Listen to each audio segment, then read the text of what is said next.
সকাল সকাল ঘুম থেকে উঠেই এখন আমরা যাচ্ছি আলু খেতে। তো দেখতেই পাচ্ছেন আমরা এখন ভ্যানে বসে আছি। আমার কাছে পাবনার এই জিনিসটা খুবই ভালো লাগে। পাবনায় ভ্যানের প্রচলনটা কিন্তু অনেক বেশি আমাদের গ্রামে, যেমন আমার গ্রাম ময়মনসিংহে। তো সেখানে আমি কখনোই ভ্যান দেখিনি। তো সিএনজি আছে, আরও অন্যান্য যানবাহন আছে। বাট এখানেও অন্যান্য যানবাহনের পাশাপাশি ভ্যানটা কিন্তু অনেক বেশি প্রচলন পাবনায়। তো আমার ভ্যানে উঠতে খুবই ভালো লাগে। তাও আমি যখনই পাবনায় আসি না কেন, তখন আমি ভ্যানে ওঠার চেষ্টা করি যে সবসময় ভ্যান দিয়ে যাতায়াত করতে। আমার জীবনে আমি কখনোই আলু ক্ষেত দেখিনি। আলু তো প্রচুর খাওয়া হয়, আমার মনে হয় সবার ঘরে কম বেশি আলুটা পছন্দ করে। আমাদের আস্তে আস্তে অনেক লেট হয়ে গেছে, অনেকক্ষণ ধরেই আব্বু ফোন দিচ্ছিল যে আমরা কোথায় আছি, এখনও আসি না কেন। অলরেডি আলু দেখেন 1 বস্তা উঠানো হয়ে গেছে, এখানে পুরোটা ফাঁকা করে ফেলেছে ওনারা উঠিয়ে। তো আমাদের লেট হওয়াতে এখন মোটামুটি অনেকগুলোই ওঠানো হয়েছে, আর কিছু বাকি আছে। তো ভালোই লাগছিল সবাই মিলে একসাথে এরকম আলু খেতে, আলু ওঠানোর মজাই আলাদা।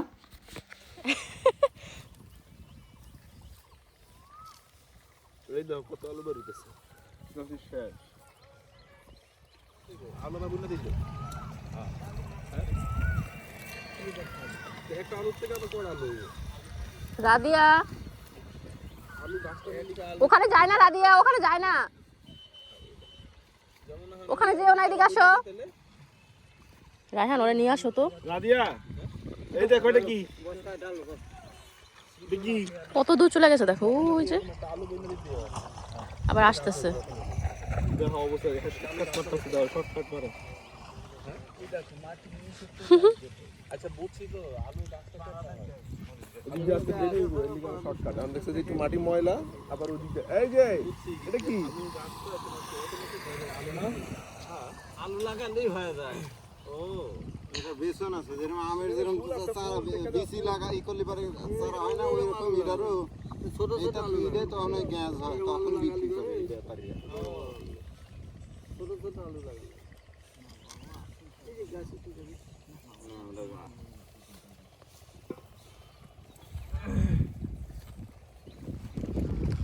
আরেকটা নিবে? তুমি যাও না, আমি দিচ্ছি, দাঁড়াও। আরেকটা ফ্লাওয়ার নিবে তুমি, রাদিয়া? আরেকটা নাও নাও নাও, গুড নাও।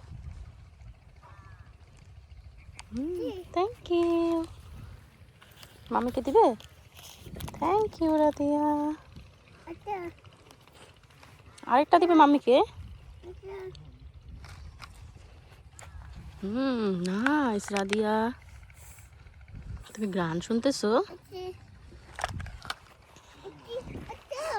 আরেকটাও নিবে এখন? আচ্ছা নাও, আরেকটা নাও।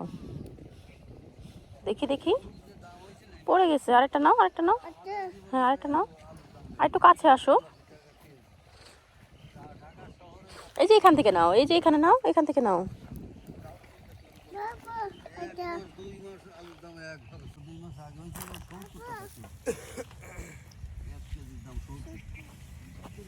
খাবে এটা জুস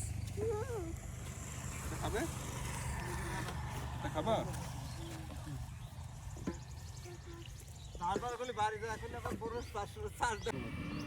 ও ফুল পাইছে, ফুল নিয়ে বসে আছে।